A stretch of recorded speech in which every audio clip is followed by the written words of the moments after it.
Subscribe now and press the bell icon. Never miss an update. Good morning बच्चों, आज हम लोग class 12 के फिजिक्स का एक बहुत ही इंपॉर्टेंट टॉपिक देखेंगे, heating effect of electric current, यानी कि विद्युत धारा का ऊष्मीय प्रभाव। देखिए, हम लोग को मालूम है कि जब किसी चालक में आवेश प्रवाहित होता है तब हम लोग बोलते हैं कि विद्युत धारा प्रवाहित हो रहा है, और जब किसी चालक में विद्युत धारा प्रवाहित होता है तो उसके कुछ प्रभाव होते हैं। जैसे एक प्रभाव भी हम लोग को पढ़ना है, उसके ऊष्मीय प्रभाव होते हैं, चुंबकीय प्रभाव होते हैं। तो अब हम लोग समझेंगे कि हीटिंग इफेक्ट क्या होता है।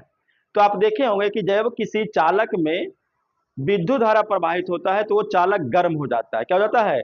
गर्म हो जाता है। उसका कारण क्या है कि जो इलेक्ट्रिक करंट यानी विद्युत धारा चालक में प्रवाहित हुआ, उसके पास जो एनर्जी था उसका एनर्जी ऊष्मा में बदल गया।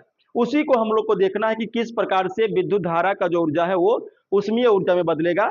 तो यहाँ पर वीडियो में लास्ट तक बने रहिएगा, देखिएगा विद्युत धारा का ऊष्मीय प्रभाव कैसे होता है। देखिए, जब किसी चालक में विद्युत धारा प्रवाहित होती है तो चालक क्या होता है? गर्म हो जाता है। अर्थात चालक में जो विद्युत धारा प्रवाहित होती है उसके पास जो ऊर्जा है उस ऊर्जा का रूप बदल जाता है, और वो बदल जाता है ऊष्मा में, यानी ऊष्मा में रूपांतरण हो जाता है, और इसी को हम लोग विद्युत धारा का ऊष्मीय प्रभाव कहेंगे। अब ये जो विद्युत धारा प्रवाहित हुआ चालक में, उसके पास जो एनर्जी था वो एनर्जी अपना रूप बदल करके ऊष्मीय ऊर्जा में, हीटिंग एनर्जी में किस प्रकार से बदलेगा। तो यहाँ पर ध्यान दीजिए। देखिए, हम लोग को मालूम है कि किसी भी चालक में कुछ ना कुछ उसके पास प्रतिरोध होता है। जैसे यहाँ पर देखिएगा, जैसे मान लीजिए कि एक चालक है ए बी और इसका कुछ प्रतिरोध है आर, ठीक है। और जब इस चालक के दोनों सिरों के बीच एक सेल जोड़ दिया, एक स्विच लगा दिया, और यहाँ पे भी वोल्ट का हमने बैटरी लगा दिया, तो चालक के दोनों सिरों के बीच विभवांतर कितना हो गया? भी स्थापित। अब यहाँ समझिएगा, ये जो चालक में प्रवाहित धारा, यहाँ से प्लस में से करंट आई निकलना शुरू होगा। अब ये जो आई करंट चालक में जाएगा, यहाँ पर तो प्रतिरोध से वो टकराएगा, और प्रतिरोध से टकराने के कारण ही जो विद्युत धारा का एनर्जी है वो बदल जाएगा ऊष्मीय ऊर्जा में, वो गर्म हो जाएगा। जैसे कोई भी चीज को आपस में टकराएंगे तो क्या होगा? गर्म होगा। यहाँ पर भी वही काम होता है। यहाँ से इलेक्ट्रिक चार्ज जो निकला, मतलब आवेश का प्रवाह ही क्या कहलाएगा? धारा। तो जो इलेक्ट्रिक चार्ज निकला वो यहाँ पर जो प्रतिरोध है उससे टकराएगा, टकराएगा, टकराएगा, और टकराते टकराते धारा बाहर निकला, तो टकराने के कारण वो चालक क्या हो जाएगा? गर्म हो जाएगा, यानी जो इलेक्ट्रिकल एनर्जी था वो बदल जाएगा हीट एनर्जी में। तो यहाँ पर देखिएगा, किसी चालक में प्रवाहित धारा के द्वारा उत्पन्न ऊष्मा का परिमाण उसके द्वारा चालक के प्रतिरोध के विरुद्ध किए गए कुल कार्य के बराबर होता है। यानी कि जितना ज्यादा यहाँ पर आवेश टकराएगा उतना ज्यादा इसमें ऊष्मीय ऊर्जा उत्पन्न होगा। अगर हम इसको देखें, यहाँ पर फिर से देखेगा, माना कि ए बी एक चालक है, यहाँ से माना कि ए बी एक चालक है, उसका प्रतिरोध कितना लिए हैं? आर लिए हैं, और इसके दोनों सिरों के बीच का विभवांतर कितना ले लिए हैं? भी ले लिए हैं। अब यदि चालक ए बी से विद्युत धारा आई टी समय तक प्रवाहित होता है, तो चालक के एक सिरे से दूसरे सिरे तक कितना आवेश प्रवाहित होगा? तो हम लोग को मालूम है कि आई इक्वल टू होता है क्यू बाई टी।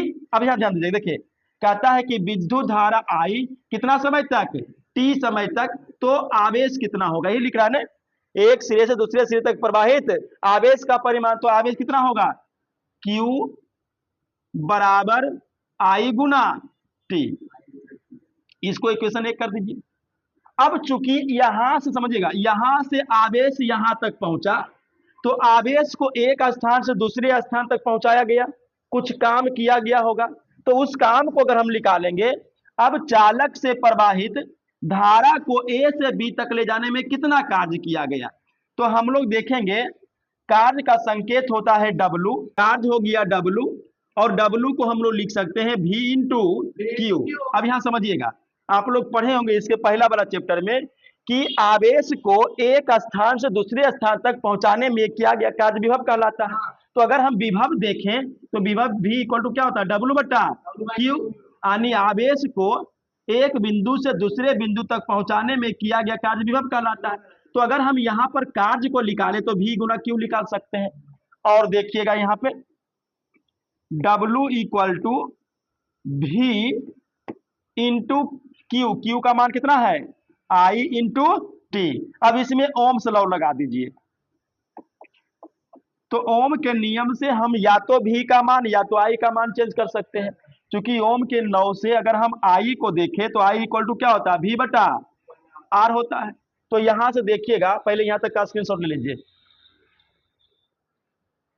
अब यहां से देखिएगा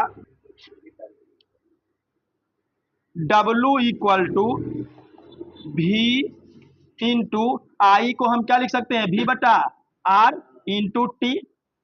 तो W इक्वल टू क्या हो जाएगा, V गुना V स्क्वायर बटा RT। तो एक कार्य तो हमको ये मिल गया।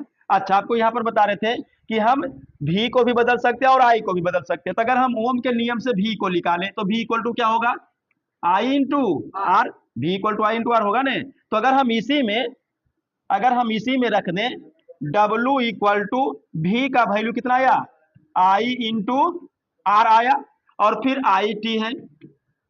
अब इसको करिए तो W इक्वल टू I गुना I स्क्वायर RT। अब यहां ध्यान दीजिए, देखिए ये जो चालक से प्रवाहित धारा को A से B तक ले जाने में किया गया कार्य हुआ है, और वो कार्य किसके विरुद्ध हुआ है, प्रतिरोध के विरुद्ध। बीच में प्रतिरोध है, उससे टकरा करके करंट निकलना है। और यही जो कार्य है, देखिए ऊष्मा का परिमाण चालक के प्रतिरोध के विरुद्ध किए गए कुल कार्य के बराबर होता है। यानी यही जो कार्य हुआ यही किस में बदल जाएगा, ऊष्मा में। यही कार्य ऊष्मा के रूप में संचित हो जाता है, और इसका उपयोग भी हम लोग कर लेंगे।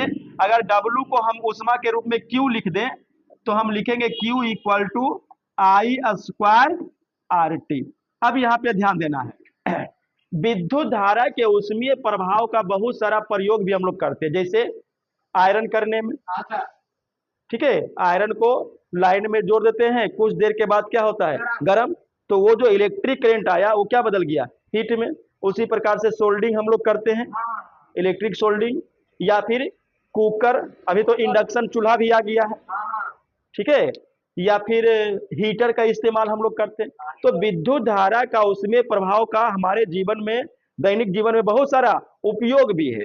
ठीक है, अब उस उपयोग को अगर ज्यादा यूजफुल बनाना है तो हम क्या कर सकते हैं, ध्यान दीजिए। देखिए अगर हमको चाहिए, जैसे हमको विद्युत हीटर चलाना है भाई, विद्युत हीटर, तो हमको ऊष्मा का मान ज्यादा चाहिए कि कम चाहिए, ज्यादा चाहिए। तो अगर हमको ऊष्मा ज्यादा चाहिए तो अभी हम लोग देखें कि ऊष्मा होता है I स्क्वायर RT। तो ऊष्मा ज्यादा होने के लिए हमको धारा का मान ज्यादा मिलना चाहिए, धारा का मान ज्यादा मिलना चाहिए। दूसरा चीज, प्रतिरोध का मान ज्यादा होना चाहिए। तो इसलिए देखते हैं कि विद्युत हीटर जो है उसमें नाइक्रोम का तार रहता है, उसका प्रतिरोध ज्यादा होता है। और जितना देर तक हम गर्म करेंगे, मतलब जितना देर तक हम उसको इलेक्ट्रिक करंट देते रहेंगे उतना ज्यादा ऊष्मा जमा होगा, यानी जितना ज्यादा टाइम बढ़ेगा ऊष्मा का मान उतना ज्यादा बढ़ेगा। तो ये चीज ध्यान में रखिएगा कि विद्युत धारा के द्वारा, ध्यान देगा, विद्युत धारा के द्वारा उत्पन्न ऊष्मा किन बातों पर निर्भर करेगा, जितना ज्यादा धारा उतना ज्यादा ऊष्मा, प्रतिरोध का मान जितना ज्यादा ऊष्मा का मान उतना ज्यादा, टाइम जितना ज्यादा ऊष्मा का मान उतना ज्यादा। क्लियर है, चलिए यहां तक नोट कीजिए।